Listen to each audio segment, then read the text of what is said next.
Assalamualaikum sahabat tanam-tanam, ketemu lagi dengan Abi Khalif di channel Tanam-Tanam yang selalu berbagi segala sesuatu tentang tanaman. Kali ini kita mau berbagi manfaat ekoenzim. Teman-teman udah bikin belum? Kalau belum bikin silahkan contek video kita waktu pembuatan ekoenzim. Dan ekoenzim ini teman-teman bisa bedakan jadi dua. Kalau yang digunakan untuk manfaat kesehatan, teman-teman gunakan benar-benar bahan yang steril, gula yang bagus, dan juga jangan pakai sampah kulit buah ya, tapi benar-benar buahnya yang seger. Nah, apalagi kalau misalkan teman-teman mau pakai madu, nanti jadinya klasik enzim yang bisa diminum dan itu bermanfaat banget. Tapi kalau misalkan teman-teman mau pakai ekoenzim yang menggunakan limbah kulit buah, kulit sayur, terus dipakai untuk cairan bersih-bersih, itu teman-teman bisa pakai bahan yang nggak terlalu premium ya. Nah, ini ekoenzim kita itu udah jadi. Jadi kalau teman-teman mau mempraktekkan bikin ekoenzim itu hasilnya mantap banget. Ini tuh 250 ml ya teman-teman ya, tapi bisa dilarutkan untuk fungsi tanaman kita, untuk kebun itu cuman 1 ml per liternya. Alias kalau ini 250 ml itu bisa dilarutkan sampai 250 liter air. Nah, cara pakainya tuh gampang banget ya. Jadi ini tuh tinggal kita ambil 1 ml, saya pakai suntikan yang ini ya, 1 ml. Jadi pakainya cuma segini teman-teman ya, dilarutkan sama 1 liter air ya. Nah, kenapa kok harus dilarutkan? Ya ini tuh sifatnya asam banget. Jadi kalau misalkan nggak dilarutkan nanti bisa berbahaya untuk tanaman kita. Bayangkan bakteri yang sudah pernah dicoba oleh Pak Rizali di penyuluh pertanian lapangan itu di bawah mikroskop ya. Ekoenzim murni ditandingkan dengan bakteri dan jamur untuk penyakit patek pada cabai itu langsung koit ya dalam waktu yang sangat singkat. Jadi kalau misalkan nggak dilarutkan itu ibarat teman-teman minum sirup tapi nggak pakai campur air. Yang jadinya bukan malah sehat, malah sariawan. Nah kecuali kalau misalkan teman-teman mau pakai ekoenzim ini untuk misalkan membersihkan kerak di kamar mandi, terus untuk ngepel, untuk ngelap-ngelap piring, ngelap-ngelap furniture. Nah itu sih nggak terlalu dilarutkan dengan air, boleh banget. Apalagi kalau misalkan teman-teman mau mencari aroma segernya.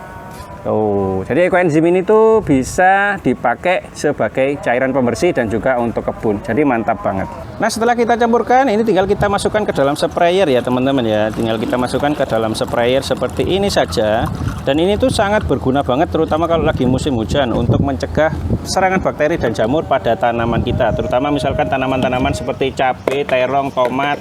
Tanaman-tanaman hias juga kita perlukan untuk pemakaian ekoenzim ini. Nah, ini tuh bisa kita semprotkan pada tanaman cabai misalkan yang terkena daun keriting atau serangan bakteri seperti ini. Ini kayak bakteri mata kodok yang biasanya menyerang tanaman selada. Banyak banget di musim hujan. Ini tuh bisa kita langsung spraykan ya. Spraykan kayak ini ke bagian media dan juga ke bagian daun tanaman kita.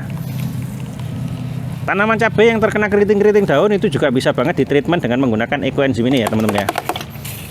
Jadi ini kita spray baik ke media maupun ke tanamannya. Nah ini selain sebagai pestisida, dia juga sebagai pupuk organik ya. Jadi menutrisi dan juga memperbaiki kondisi tanaman.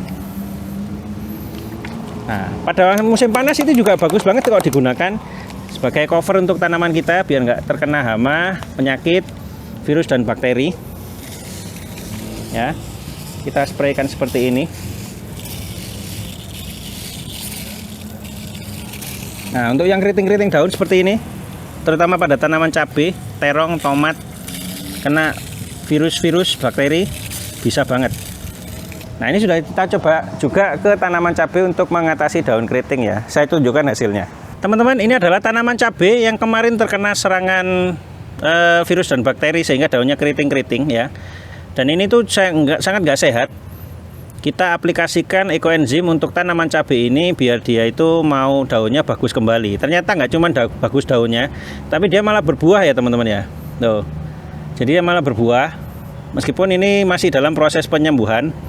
Jadi dia bukannya malah rontok daun atau lain sebagainya. Tapi untuk daun-daun yang terkena virus, bakteri seperti ini, dia tuh malah bisa berbuah ya teman-teman ya. Ini ajaib banget ekoenzim ini. Jadi cara pakainya ya memang sama seperti yang kita lakukan tadi. Sudah terkena virus dan bakteri, biasanya kan kalau misalkan di tips-tipsnya kalau misalkan kena virus bakteri bisa juga dicabut aja atau dibunuh saja tanaman cabainya. Tapi ternyata dengan penggunaan ekoenzim ini dia bisa mengatasi keriting daun ya. Nah, cuman untuk dosis pemakaiannya mungkin bisa ditingkatkan hingga sampai 2 ml per liter air. Sehingga untuk mengatasi virus-virus dan bakteri yang menyebabkan keriting daun, hama juga, serangan penyakit, itu bisa kita gunakan dosis yang lebih tinggi. Nah, jadi dengan dosis yang lebih tinggi nanti kita bisa mengatasi penyakit pada cabai seperti keriting daun dan juga virus serta bakteri, sehingga daunnya nanti jadi lebih segar. Nah, ini yang sudah mulai kelihatan penampakan hasilnya yang bagus ya. Jadi daun barunya dia mulai segar. Terus ternyata dia juga mau mengeluarkan buah ya, meskipun kondisinya masih dalam proses penyembuhan. Dan ini bahkan sudah keluar beberapa calon buah ya, yang cukup lumayan. Ini juga cukup lumayan meskipun proses penyembuhan ya. Nah, ekoenzim ini sangat irit dan juga pemakaiannya itu memang gampang banget. Serta fungsinya itu berbagai macam ya, alias nggak cuma berfungsi untuk tanaman, tapi kebutuhan rumah tangga sehari-hari itu juga mantep banget. Nah, jadi buat teman-teman semuanya yang sudah bikin ekoenzim, silakan dipraktekkan langsung penggunaan ekoenzim ini dengan dosis 1 mili sampai 2 mili untuk tanaman ya, untuk tanaman atau untuk kebutuhan berkebun kita. Spraykan ke tubuh tanaman dan juga spraykan ke media tanam. Nanti bisa juga merangsang pembungaan seperti ini, teman-teman ya. Ya meskipun mungkin agak sedikit nggak ada hubungannya antara ekoenzim dengan pembungaan dan pembuahan pada tanaman. Cuman kalau misalkan tanaman kita sehat, terhindar dari virus dan bakteri, otomatis kondisinya sehat. Kalau kondisinya sehat, maka dia cepat berbunga dan berbuah. Logikanya seperti itu.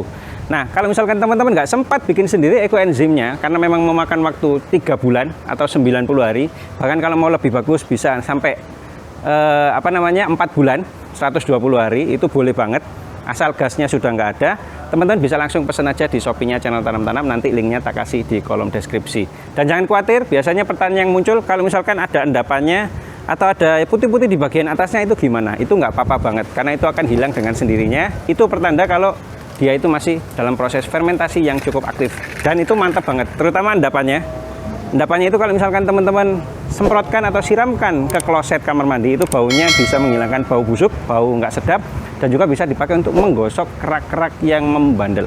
Mantap banget. Itu dia video kita kali ini bersama saya Abi Khalif. Saya undur diri dulu. Terima kasih. Assalamualaikum warahmatullahi wabarakatuh.